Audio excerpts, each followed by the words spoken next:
Welcome to the Illuminati broadcast. I'm your king, David Moore. What's up, y'all? All right, so we always have our lovely, lucky little, our tablet over here. I'm gonna explain to you why this is the wand, this is the sword, this is the pentacle, the shilling, and the cup. So we're gonna learn about it right now. But first, I was watching a movie called The Guyver, and in the movie, so a long time ago when Yu-Gi-Oh was made, it took inspiration from a lot of sci-fi movies, and The Guyver is a sci-fi movie. Usually, children's movies and kid movies and teenager movies, like, their main goal is to get the customer to buy toys, right? Or to buy products. So Yu-Gi-Oh is a way for people to buy like wrestling things, just different stuff that you might have an interest in, right? Like war games or building Gundams, etc. Or collecting toys. It's just a good way to take what you love and be able to play it and make it into a trading card game. So in The Guyver, the main character looks just like elemental hero Neos. That's why he has that chromatic look, and he's very futuristic and alien. The Guyver comes from space and it gets into the body. It's basically Metal Morph, which is cool. We also see that there's they're called Zoans, and if you remember in Yu-Gi-Oh, the original, there's a Zoa, the legendary Zoa. He's like this dude, well, first it's like this giant fiend, like a monster, and they look just like that in the movie. Actually, just like it. They also look kind of like gremlins. That's why Feral Imp looks that way. These are things you can tie in, like what was inspiring Kazahaki Takahashi, whatever his name is, Takahashi Kazahaki, whatever. But in The Guyver, it's basically an American and Japanese movie put together. Like, they're two different companies working together, but also it's very American, and it has a lot of Jewish mysticism as well, because Zoa is a Jewish word. I don't remember exactly what it means. It means something like beautiful or something, but there's also black people in it too, so it's letting you know it's like multicultural, multiracial, and that's like a blend, right? So if you were at the top of the Illuminati food chain, you would probably be right there, right? Because you would have control over a lot of different areas and be able to branch out and make a lot of different decisions. And you can see that there's Jewish people in it. There's like a part where there's like a director and he's very Jewish, and you could just be like, okay, I get it.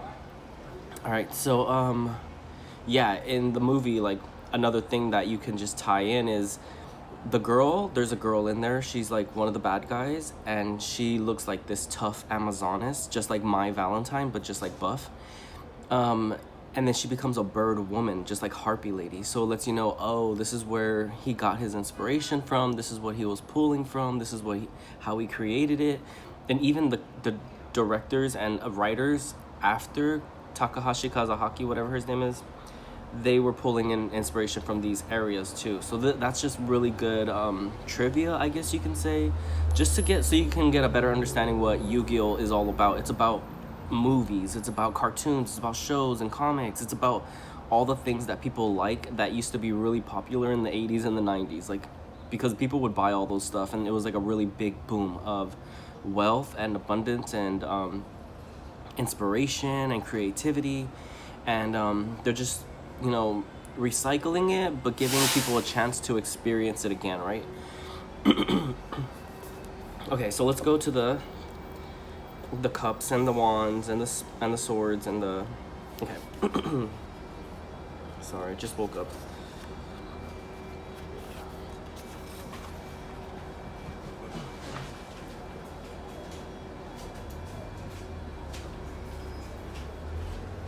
Alrighty. Okay, so thou shalt divide these talismans into 4 series of 9 each, according to the number of the letters of the schema. Okay. Upon the first series, thou shalt engrave the letter Yod, symbolized by the flowering rod of Aaron. Okay. This is the flowering rod of Aaron. See it? See those clubs? See those wands? When you're playing trading, what are those called? poker, when you're playing card games, that's what wands are, the clubs. They're the flowering rod of Aaron. So when Aaron was a high priest, his wand grew sprouts. It came to life. It actually came to life. Even like with Moses, his wand came to life, right? So that's just the symbolism. Like, I have a plant in here and I got it to grow, even though it was just a cut, like a trim. So that lets you know that if you have a green thumb, you probably have this ability. And it's represented by fire, the sun, and Mars. So everything in this category, everything in this sector is gonna represent that flowering rod of Aaron. These are all fire, even the sun. This is all gonna be the rod of Aaron, right? These two are just, they're like, I guess you could say deacons. You don't have to worry about these two because obviously this is earth and this is air.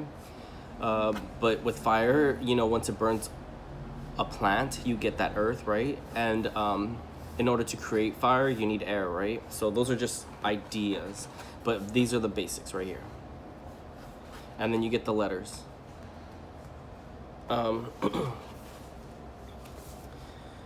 Let's see, upon the second, the letter he, symbolized by the cup of Joseph.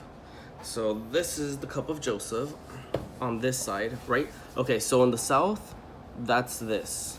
In the west, that's the cup of Joseph. So if you see it right here, I don't know if you can tell, let's see, right there. I drew a cup, but it's like an hourglass. So it's right here in the corner, this little cup. All this water. All this basically this whole sector right here in the west. Actually, it goes all the way down here. It's a little bit bigger, right? Because there's more water than fire on the earth, right? I don't know. But yeah, that's what it is. That's all that water. That's the cup of Joseph. It's used for divination. That's why he had a silver cup, because the moon is silver, right? And then you have the water, it's blue, so it's this silver cup. It's a silver cup with water in it. That's, if you're playing poker, it would be the hearts, right? The hearts are the cups. You make wishes with those things. Upon the third letter, vow, symbolized by the sword of David, my father. So this one is the sword, right? Because it's a spade. Spades are swords, they're shovels. I think the ace of spades represents the number 13, but also it represents death. But yeah, so that's a sword, right? Because you need air to create a sword with metal, like the water, the fire, the earth, but you need air to like heat up the fire and alchemize it, right? So yeah, and then you know how they say the pen is mightier than the sword? This is words, communication. So this is also the throat chakra, choke chakra. This is your heart chakra. You need your heart to be able to pump up the air to speak, right? And you need your throat to be able to vocalize it. All right, and upon the fourth, the he, final symbolized by the shekel of gold. So this is the shekel of gold, right? You have these shekels of gold. You see them scattered. This is a shekel of gold. This is a shekel of gold. These are all those shekels of gold. Even the sun is still a shekel of gold, but it's more like powerful. These 36 talismans will be a book which will contain all the secrets of nature, and by their diverse combinations thou shalt make the genies and angels speak. Here endeth the fragment of the Key of Solomon. So this is a book, right? This is the Grand Grimoire, and I managed to be able to put it onto one page. Not a lot of people can do that because it takes a lot of brain power to be able to do this, but also like I can't really walk around too much with something like this, but a book you could. So if I were to, so what you're supposed to do is write these names upon 36 talismans, 2 upon each talisman, 1 on each side. Thou shalt divide these talismans into 4 series of 9 each, according to the numbers of the letters of the schema. So basically, you get the Bible or a book or the Torah, but basically the front and the back of the page are going to be one spirit. So with Baal over here, he's 1 and 2, right? So that's why we count by twos: 2, 4, 6, 8, etc. So and it'll make one whole book, because this starts at 2 and this ends at 72, just like the Ars Goetia. The Halahel is 73, but that's the whole book, like the cover and the back, and it contains it, right? Actually, I have an example of one, but it's put away. And it's like handmade. Let's see. And you make a book, and it's a combinations, and you can like dig through it and look through it and be able to like, you know. But I like to do it this way because then it's easier for you to look at it and see a diagram and be able to see why it is, how it works, right? Because, you know, the sun rises and sets, right? And it's rotating around this axis. And here it's at noon, but we see it right here. So this is our perspective, and this is the sun's perspective. So we're looking at the sun like this at the south, right? But the sun is looking at us when it's in south.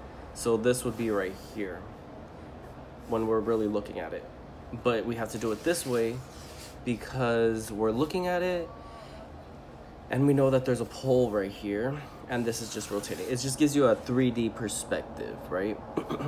If you can't understand this, you probably have to do geography. I was really good at geography in school. Geography was like really, really good for me. I knew everything about geography. Straight A's. But yeah, you would need to know geography. You would need to know how maps work. You would need to know how to use your brain, like imagine things, because it's very visual. If you can't do that, that's why I have these little lines right here, because I use too much mind energy, right?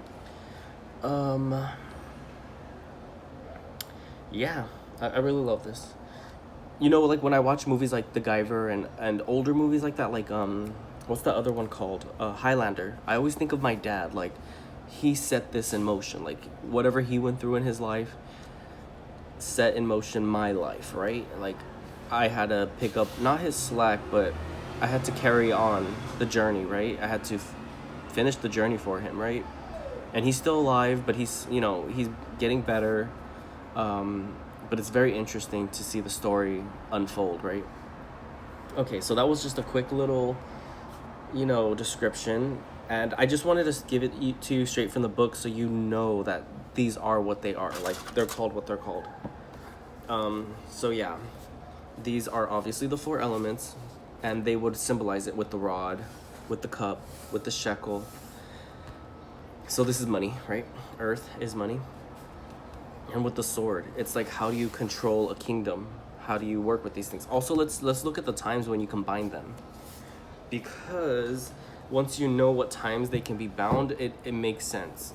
Because remember, this is just the template and like a heavy description, but then they give you like the truth. Like here you can see this is when the sun's rising and setting, and then this is the other diagram, and then this is it holding all of us together inside of it.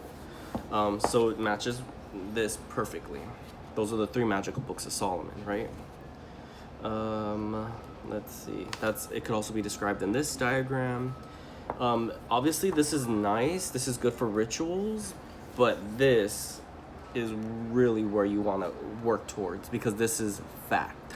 Like, this is everything in the book, but put on one single board that you can't, like, it doesn't go wrong. It's always right. It's always right. It's basically the Ouija board. Let's see. All right. Observe the moon's age for thy workings. The moon is good in 2, 4, 6, 8, 10, 12, or 14 days old. So that's why you count by 2s.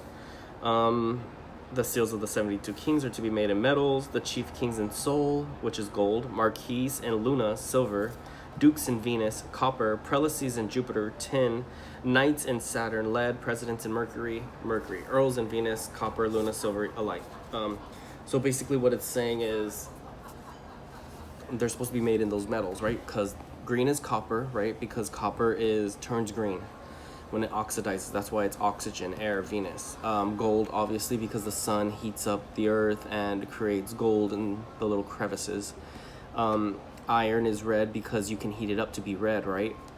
And plus it cuts people and makes blood come out. Silver for the moon because it's a reflector, right? It reflects light like the sun, like the moon does. Jupiter is tin, and tin is a very cool color, very closely related to silver, but it just has a different effect. I guess it's more watery. And then Mercury is Mercury, like the silver colloidal stuff. But they usually, what they were trying to do is turn lead into gold, right? This is lead because the Knights of Saturn are lead. And this is like that alchemical reaction to create gold and different elements. Yeah. Let's see, the 4 great kings ruling over the cardinal points, east, west, north, and south. So it's letting you know that you need to work with those directions, which are here, obviously. So I wish I could ask you, like, what's south? Fire. What's north? Earth. What's east? Air. What's west? Water, right? So then that lets you know, water, cup of Joseph. Air, east, sword of David. North, shekel of gold, right? And then south, fire, flowering rod of Aaron, right? Right. Let's see. Invocations or conjurations under the power and rule and command to send such a spirit that is under the pen. Okay. Great occasions. All right. And are not to be called forth except upon great occasions. They're talking about the kings. But are to be invocated and commanded to send such or such a spirit that is under the power, their power and rule, as is shown in the following invocations or conjurations. And the chief kings may be bound from 9 till 12. These are the chief kings, right? Because this is Leo, this is the sun. You don't see the sun anywhere else on the map, only right here. Because this is the horizon, and this is when the sun rises and it sets. That's why you have Mars here. That's this is all the fire signs are going to be the sun, right? So, and Mars and the king are basically the same. Just remember, like, a king needs his knights, right? Like, he needs his warriors. These are all his warriors, actually. Yeah, so what were we saying? From 9 till 12, right? So this is 9 o'clock till 12 o'clock. 6, 7, 8, 9, 10, 11, 12. So that lets you know this domain, right? That's his domain, that's his area, that's his time of day. So when the sun rises and begins to like heat up and into the afternoon, that's when you can get that pleasant sun magic. It's not too hot, not too cold. It's good enough to be able to work a lot of sun magic, or be able to speak to the sun, you know, because that's when it's outside. And from 3 till sunset. So this is 3 o'clock, right? So 12, 1, 2, 3. So this lets you know that's when it's back in action, right? And you can go here till the sunset. So you can do sun magic in the morning time. And then you can do sun magic after 3 o'clock until sunset, right? So 1, 2, 3, 4, 5, 6. This is when the sun sets. That's why this gold is there last. And then it goes into the gold again, but it skips. Marquise may be bound from 3 in the afternoon till 9 at night. And from 9 at night till sunrise. So from till 9 at night, okay. May be bound from 3 in the afternoon. So 1, 2, 3. So this is the moon, right? Oh, it connects. Yeah, so it's gonna keep going until what time? At night from 9 till 9, and from 9 at night till sunrise. Yeah, so it'll go all the way here. And then all the way till sunrise. Oh my god, it matches. Wow, I'm a genius. I already told you guys. I'm the Messiah, I'm God, I'm Jesus. I know how this works. My last name's Moreno. That means great rabbi, right? Like, I'm your king. I should know these things. Like, this has been passed down through my generation. Sorry you guys didn't get it. You guys weren't worthy. You guys are the Jews that killed Jesus, remember? You guys killed me in my past life. All right, entertainment purposes only. Castle Demon Lord, thank you. All right, dukes may be bound from sunrise till noonday in clear weather. Dukes may be bound from sunrise,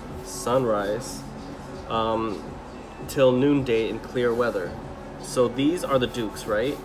So you can summon these at sunrise, and then at the noon, that's when they're powerful. So you can use them throughout the day, throughout the morning. They're good for the morning. That's why the sun rises in Venus, right? Because it's the morning until it gets to noon, right? And that's why you have Libra up there. Prelates may be bound any hour of the day. So these are prelates, princes. They can be bound any hour of the day. Why? Because even if the sun wasn't there, because the sun is there to illuminate, right? But if the sun wasn't there, you would still have Jupiter. You would still have the water. You would still have that dark color that's in the world, right? This is like that epitome point, like that. It can be hit by the sun, but it can also be, it can still survive without the sun. The water can still survive without the sun. So that's why animals live so deep in the water sometimes. Yeah, that's always gonna be there, right? Like when the sun goes down, the earth is still there, the darkness comes out, but the darkness is always there. It's just once the sun is out, it makes the colors brighter, it makes them shine, it makes them glow. So it brings the world to life. So all that darkness comes to life when the sun is out. But when the sun is gone, the life goes away. That's why you have a battery and it shines a light, but it sucks up life from the battery, right? Let's see, any hour of the day. So that's nice to know that you can always summon a prince. That's why there's like, they say pray to Jesus, because you can pray to him any time of the day and he'll hear you, right? So I'll hear you. And then this is the Virgin Mary. I'm gonna let you guys know that I'm also this one too. I'm also the Virgin Mary. That's why I'm like the whore of Babylon, right? Because I'm both. I'm the Antichrist and the false prophet put together. I'm both the Virgin Mary and Jesus put together. So sorry, that's why I'm so beautiful, right? So yeah, that was my theory, that Jesus was the Virgin Mary. Like he would dress up and they wouldn't know who he was, so they would just call him Mary Magdalene, and he would be with Judas, and they loved each other very much, just like Yugi and Seto. That's why they have that story. All right, yeah. So this is the Virgin Mary energy. Because Venus represents women, right? Nights may from dawning of day till sunrise are from 4 o'clock till sunset. That's nights. These are nights. So dawning of day, right? Because this is the dawning of the day, till sunrise. So that's that twilight energy, right? Or from 4 o'clock till sunset. So 4 o'clock, 1, 2, 3, 4. This is Saturn. This is number 50 Forcus. He is the only knight in the whole Ars Goetia. Wow, it matches. It actually matches. I perfected the formula. No one has ever done this. No one has ever done this. I don't know. Maybe Aleister Crowley didn't even do this. Maybe he had it, but he just couldn't like create this. He would have created this. He would have. I believe he would have. He must have had something like this. There must have been something that was giving him this information. I think I just simplified it. I'm a genius. I really am a genius. That's why I'm like, you know what? Seto's smart, but he's only smart because of Yugi. He's only doing those things because Yugi thinks them. Yugi is the pharaoh, so whatever he thinks, the world creates it what he wants. But if Yugi had all the money in the world and all that power, he could create everything that Kaiba did, but better. And he proves it. In the last final artwork, you see Yugi showing Kaiba that he created the game, that he created dual monsters, that he created the tower, like this space tower, and Kaiba's just enjoying the game that Yugi makes. It's crazy. All right, let's see. Presidents may be bound any time excepting twilight. So these are presidents. And they could be bound any time of the day except for twilight. This is twilight, right? When the sun is rising and sun is setting between that equator, they just can't be bound from there. Even though we have Earth right here, but it's next to Saturn. Yeah, so he can't be bound in this time. So I guess you would say he would be very powerful right here. But this would be the tabernacle, right? You go into the entrance, which is the east. You go around the brazen bulls. And then you go into the Holy of Holies and you see God and his Ark of the Covenant. This would be the fence outside. Like the tribes outside, right? Of the tabernacle. Unless the king whom they are under be invocated. And counties or earls any hour of the day, so be it in woods or any other places, whether men resort or not, and where no noise is. So these are the earls and the counts. And they can be bound any time of the day as long as it's in the forest or a wild place, like somewhere where other people aren't, because they're so powerful and destructive. You want to put them in places where other people can't see them. So you know when like you see a crazy person walking down the street and they're tripping, it's because they're being possessed by this energy.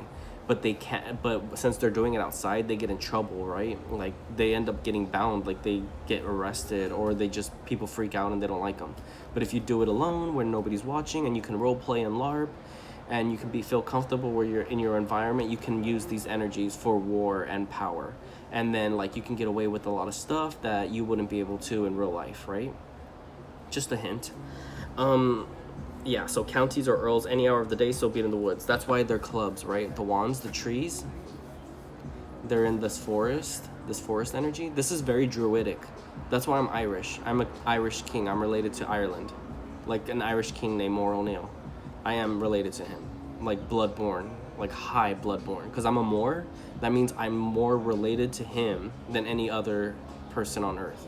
So I'm his direct descendant. Everybody else is just like cousins, and they should be obeying me. But if they don't, then I guess they have to be destroyed, right? Like what happens in the Ottoman Empire. It's called matricide, where the men have to destroy each other, even if they're brothers. It's pretty scary. You should look it up. But they show a lot of examples like that in Hunter x Hunter. And I'm not saying that I do those kinds of things, but what I'm saying is that I can use magic to perform rituals that allow me to still participate in the ceremonies without having to get my hands dirty, right? Because I'm praying, I'm using magic, and I'm not hurting nobody, I'm not exposing myself, I'm not exposing other people, I'm not hurting anybody else. I'm allowing God to do his work through the world, but God allows me to do my work through him, right? And I'm not physically hurting anybody. I'm not physically doing anything that could get me in trouble. Because remember, in the Illuminati game, they want you to get in trouble. They want you to be the crazy person running out around the streets and getting hurt and hurting other people, right? So yeah, this is how it works. It's beautiful. The Guyver means like fanciful talk. So I guess this could be Guyver talk, right? Because it's just out of this world. You can't understand it. If you understand this, then you're leveling up. But if you don't understand this, you're the Jews that killed Jesus.